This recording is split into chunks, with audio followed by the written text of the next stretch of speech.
Now, I was waiting for the 13th participants to join, and I think it's time to start.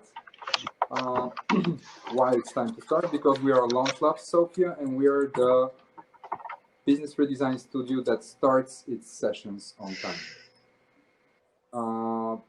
And I hope we'll finish a bit earlier, maybe. So, hello everybody. My name is Angel. I'm the training lead for launchlabs Sofia. As we said, we're the business redesign studio. And here with me is my colleague Veronika. Roni, say a couple of few words about you. Well, I will just be. I will really be quick. I love human culture. That's why I studied anthropology, and I am really excited about the ways people interact with machines. So that's my two main roads of personal development and professional development, and that's how I found LaunchLabs Sofia. Okay, thanks, Roni. So, welcome to our business as unusual lens session, which is part of this big reset conference organized by our partners, Trending Topics. Thank you, Irina, for inviting us, and Alex for inviting us at this session. So we hope that you guys feel great today and that you feel healthy. And I want to ask you, we're not able to see each other, unfortunately, but what is also typical for our company that we are very keen on maintaining a certain level of interactivity in our session, even when the platforms are not allowing this to a larger extent. So in the chat, I want you to answer two very simple questions. How do you feel today, and what are your expectations? Really fast, just for a minute. I want to see who's here. I don't see any. I don't see the names who are here. So I want to see who's on this session. Tell us, guys. How do you feel today, and what are your expectations? Still waiting for the chat. Hello, Amelie. Hello, Amelie.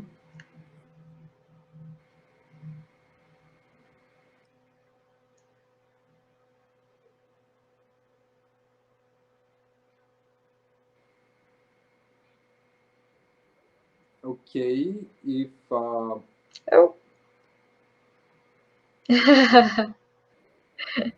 we're working, don't make us test. Okay, guys, I will say that there will be a prize for the person who answers the most in our chat. So you can wait until the end of the session and you'll see who get the prize, or maybe go for it. So okay, thank you, Amelie.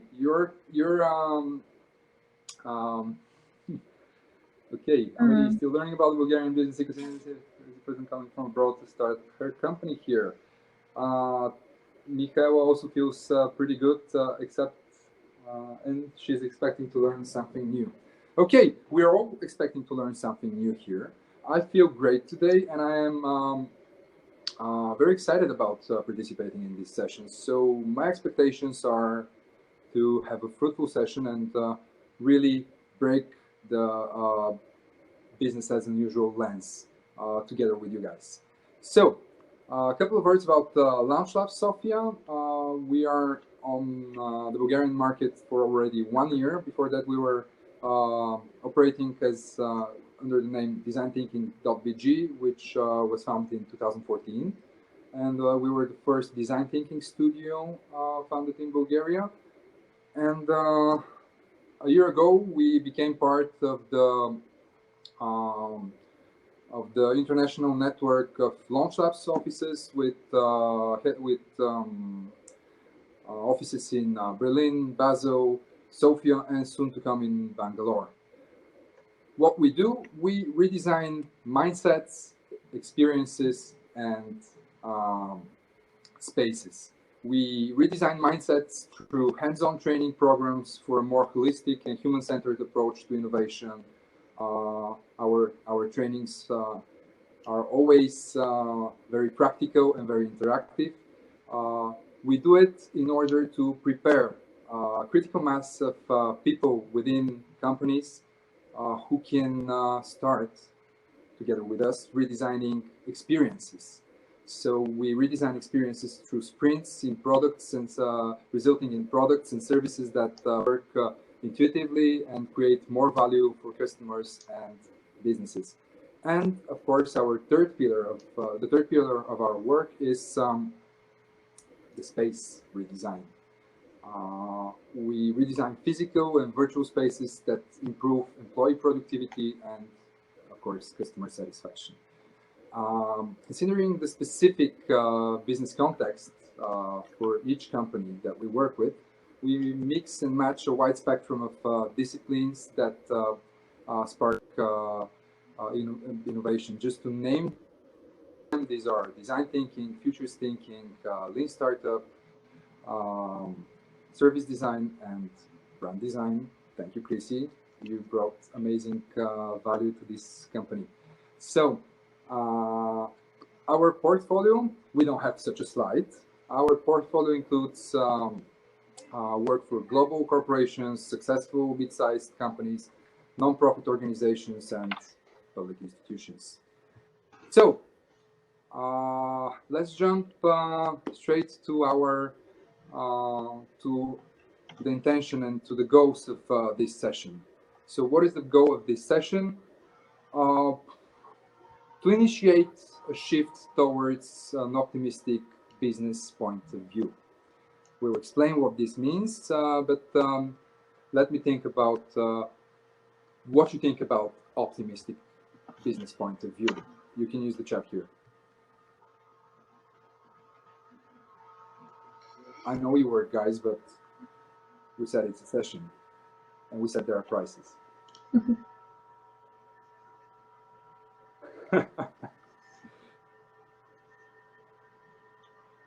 Okay. Thanks for this perspective. It's about perspective, so it's nice. Thank you, Boyan, for this answer. An honest one.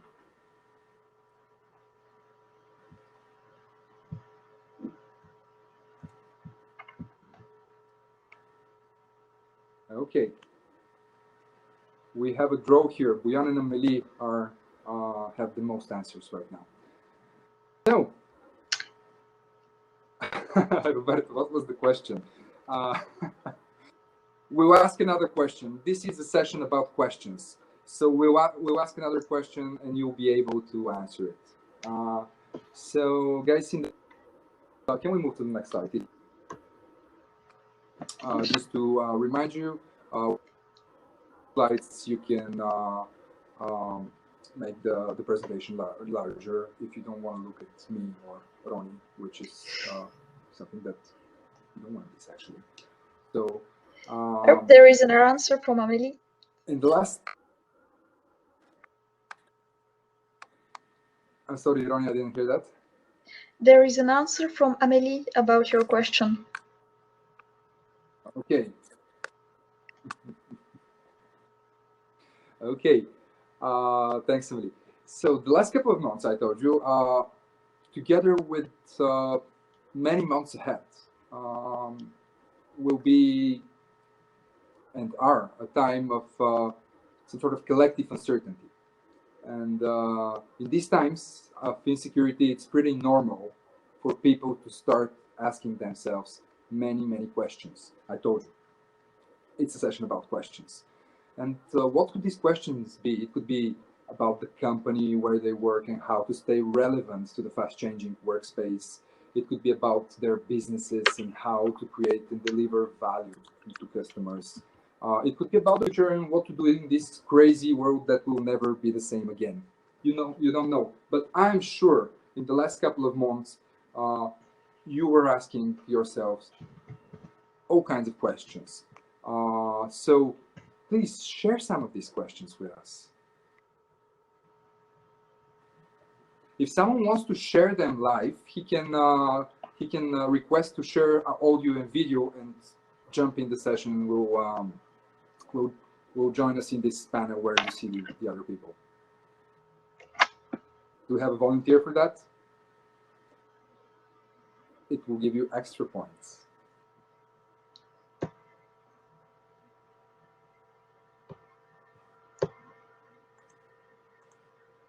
Not yet.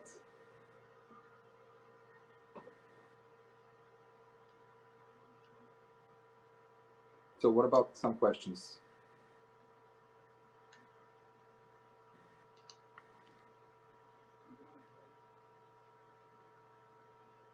Okay, enough waiting. Not many answers to my question. So, in my professional impression,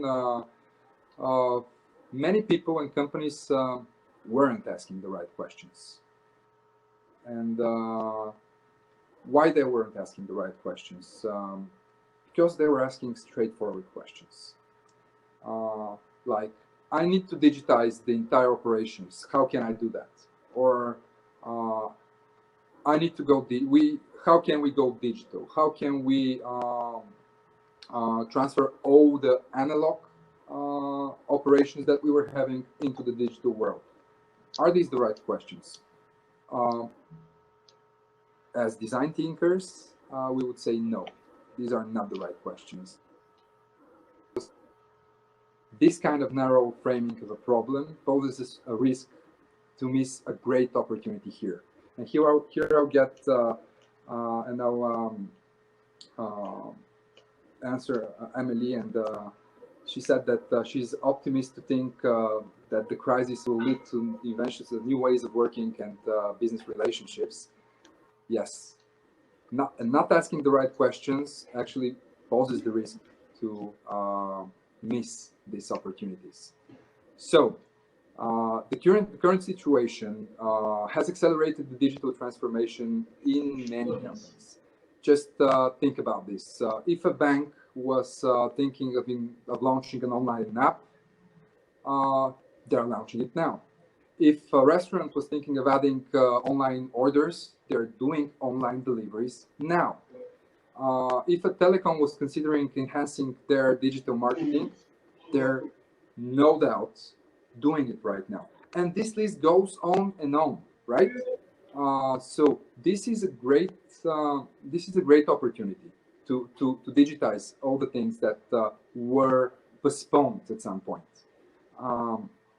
But the opportunity is not simply in just finally doing this. The opportunity is doing it the right way.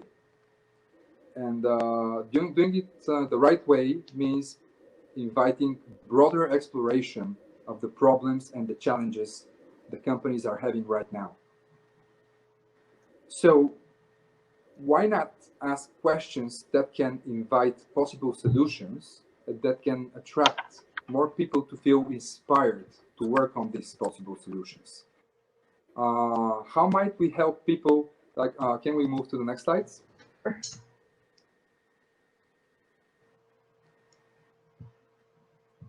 Okay, so this question: how to digitize all our services? How does it sound to you? Narrow. Now let's think about a broader exploration of our challenges. How might we help people benefit from our solutions remotely? What do you think about that? Does it make you feel more enthusiastic about working on that challenge? Maybe I'm waiting for some comments in the chat.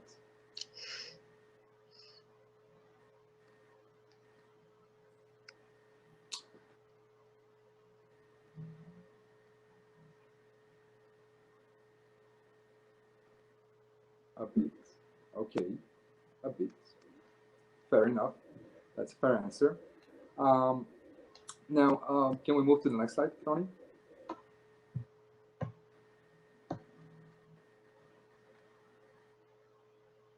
So, what do you think about this? Don't open the next one. What do you think? What do you think about this question? How to create the best music player? Do you think Spotify was asking, were asking them how to create the best music player before they created actually the best music player? No, they were asking the following question. They were asking, how might we enable people to enjoy music anytime, anywhere? Thanks, Roberta. Um,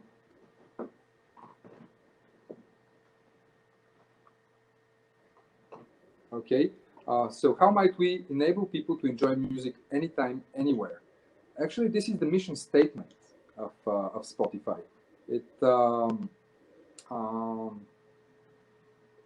it helps them get where they are now. And right now, they changed their mission statement to something even bigger and something even more ambitious than this initial mission statement they had. Right now, it sounds something like to unlock the potential of human creativity by giving creative artists the opportunity to live of their art, and by giving up an opportunity to billions of fans to enjoy and be inspired by these creators. So you see how broad this is. It's not about the libraries. It's not about the petabytes of music streamed. It's not about the music player. It's about the people, like Roberta is writing here. Plus all of that, all of the petabytes of music streamed, all the libraries and all the artists that are publishing their music on Spotify. Yes, at the end of the day, this is a music player, but at the end of the day, a black cat is a black cat, and you know what is a black cat? Is it in most countries in Europe, a black cat is a bad omen. It signifies that. Right, Roberta. Right, Roberta. In some countries like the UK or Japan, the black cat is something that brings good luck. So it's about our perspective. Which one do we choose? To fear a black cat passing away? Rejoice it, right? And now I'll bring you back to the goal of this session. You remember what it was? About optimistic business point of view. Well, when we want to achieve an optimistic point of view, what do we want? We want to ask the right question. And this right question is exactly this, our optimistic point of view. A point of view that helps us invite broader exploration of our problems, that helps us attract more people and make people who work with us to feel enthusiastic about tackling this challenge. And of course, by framing it with a larger frame. So now you see the next slide. Do you know what this is? These are camera lens. Let's imagine that in the center is our question, is our new question that invites broader exploration of a problem. But as like in the photo cameras, you cannot just look from the through the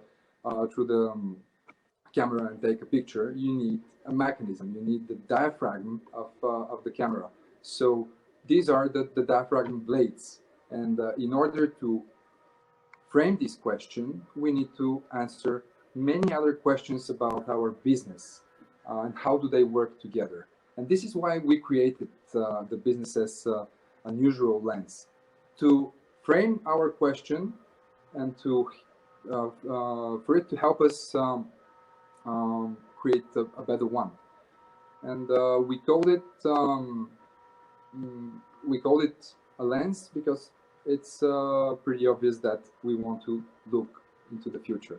And as as we're not fortune tellers, there is no way to look into the future. Of course, there are some tools like futures thinking, but these are just scenarios.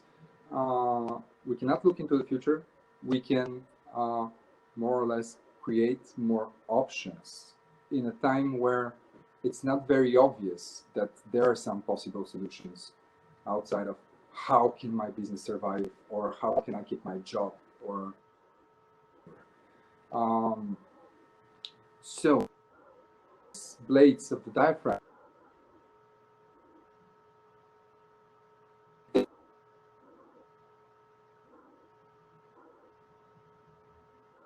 when you see a camera, when you take a picture, all these blades are Can you please repeat the last one? To go through the lens, Angel? and they have to work together, right?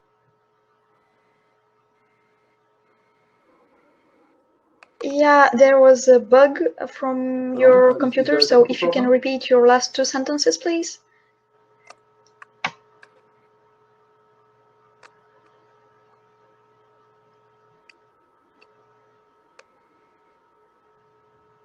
Okay, this is a problem Yes. with the connection. Do you hear me well now? Okay. Of course. Just ping me if there is a problem with the connection. I'm sorry for that. Thank you. Now. Oh, you were explaining about the. Okay. So let's move to the next slide.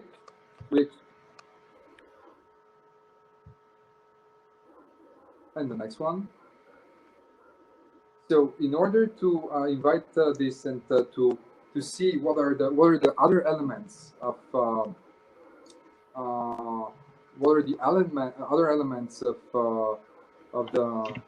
the business as unusual canvas, and what other elements frame our most important questions that help us create options, as we said, we need to approach problems with a different mindset. And we call this the business as usual mindset. These are 5 very, very simple principles. You have to reimagine your business. You have to reuse the resources you have. You have to remain true and remain relevant to the needs of your customers, and you need to reunite with your partners, and of course look for new ones.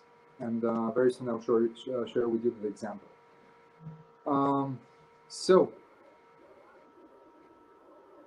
when we shared the article a couple of weeks ago about the business as unusual lens, we wrote something like an example for a brick and mortar, a classical brick and mortar operation, very analog operation, which is a wine and cheese shop.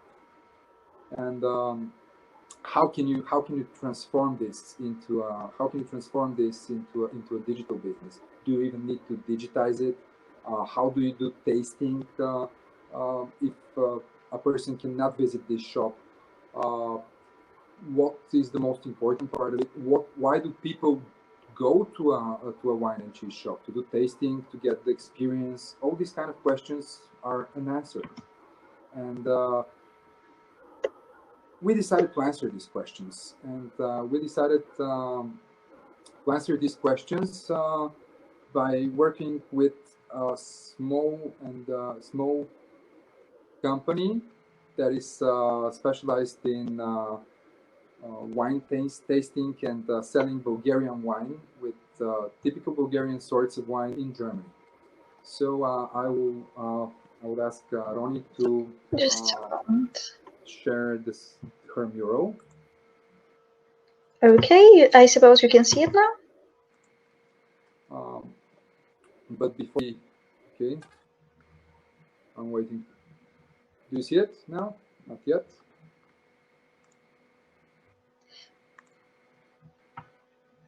There are some lags. See. Well, that'll be more about this company, but you see now our business as unusual. As it's written here, it's a business canvas that allows business to reflect holistically on the present situation, to analyze the customer needs and internal strengths, and to come up with the direction for future business ideas. Pretty straightforward. Here you have the client profile. You have to answer questions like, who is your client? Are there any new segments, emerging client segments? What kind of relationship did you have? Did you have so far with your customers? What they value about your business? Of course, what has changed for them since the outbreak? And of course, are there any new needs that your clients are having, or are there any new pain points of your clients? Of course, what do you do to make money? Pretty much, this is this block of the business as usual lens. And of course, what are your capabilities? What are you good at? Then, who are your partners? As we said, reunite with your partners. And then, what are your enablers? Are there any things now in this world, in this digitizing world, that could help you bring your business to another level, to a different level? And after you know this, of course, you will be able to answer these questions that will allow you to create options. Now, going to the next one, I will share the story of this small German business founded by a Bulgarian young lady, who, by the way, Amelie, has a daughter whose name is Amelie. This is Maggie.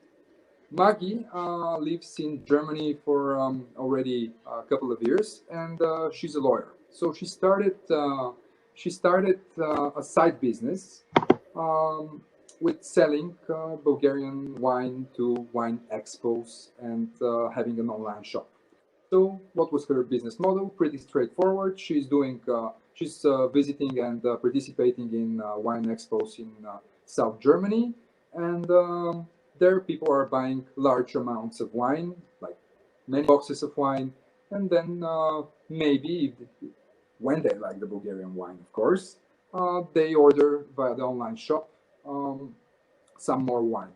So this was the business model, and what happened? I guess, as you can imagine, now with outbreak, there are no more expos, and there are no more live wine tastings at these expos. So before, she was having some sort of conservative wine tasting clients, which are probably her business were people around their 60s, from upper middle class in South Germany, and now this thing was gradually changing to curious wine lovers, people who are working in the European Central Bank, in some of the financial institutions in Frankfurt, and some companies in Munich. So pretty much a new niche and a new segment of users that she hasn't touched. But she was just starting to scratch the surface of this new segment. After that,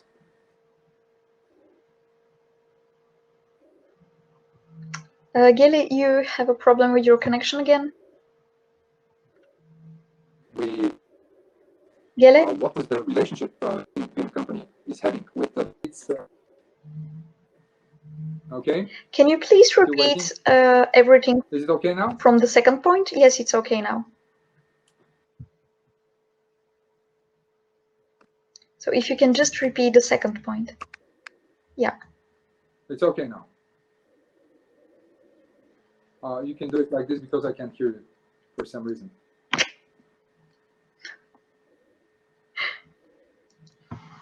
Okay.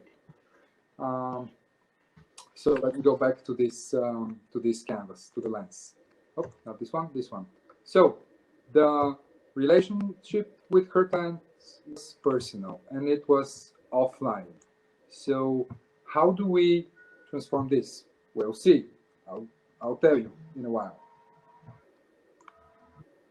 What changed for these customers? Well, no more expos, no more places where you can get a wine tasting experience, no more places where you can taste a couple of wines and decide which bottles are and how many bottles are you going to take out of a wine that you liked, and then move on to the next wine stand.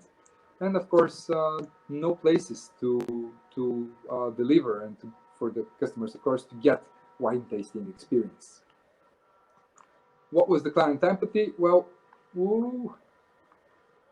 the client empathy is that, well, what are their needs?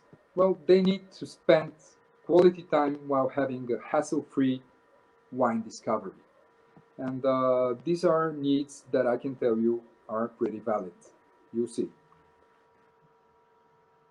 So, what is wine being in business? The essence is selling wine online, and of course, participating in expos, and also, yeah, selling wine online. And what are the capabilities of this small, just starting company with one full-time employee and a couple of helpers from time to times?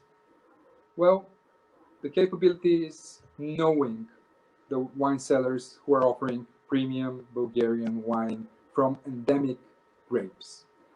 What is the other business capability? Of course, knowing all this expertise of knowing what you're selling. And who are the partners of this company? Well, it's pretty obvious. The partners of this company are organized companies, and of course,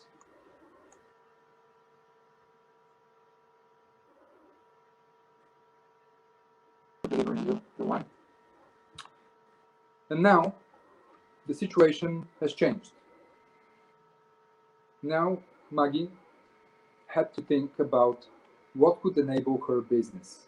What are the new opportunities that and what are the enablers that could help her create new opportunities for her business? And of course, these opportunities it's pretty obvious. It's for everyone. This is a valid opportunity and enabler. The digital tools, and of course, something that she thought about, introducing new tastes, introducing some surprising tastes during tasting experience, for instance. And then, after she created this overall this overview of her business, she managed to ask herself the right question. So the right question was, how might we enhance the wine tasting experience for curious wine lovers? And I can tell you what she did after answering this question. She started pairing wine tasters. She started pre-selling a box with a couple of bottles of wine and a couple of pretty expensive chocolates, pre-selling them, and doing a wine tasting experience online via Zoom. And so here's a picture of that. Oh. That's what she's doing right now, and I can tell you that the business is going pretty good because she doesn't have to invest upfront in bottles of wine that she may sell, but she may not sell. She's pre-selling it all together with chocolate, which eventually came to establishing a new partnership with a chocolate production company. And pretty much this is the business as usual lens through the perspective of a small startup founded by a Bulgarian lady in Germany. So what was the outcome? A pre-sale of wine and chocolate, delivery of goods to the front door of her new customers, the curious wine tasters, and a great experience, a great wine tasting experience for them. So is this small startup founded by a Bulgarian lady in South Germany, overcoming the challenges boldly? Yes, it is. Did the business as unusual lens help her solve all the challenges of a young company? Definitely no. But it gave this young company, and it gave Maggie the opportunity, it gave her a shortcut to create options in a situation where many and different moves are not very obvious. So this is the business as unusual lens. I will open the stage for your questions.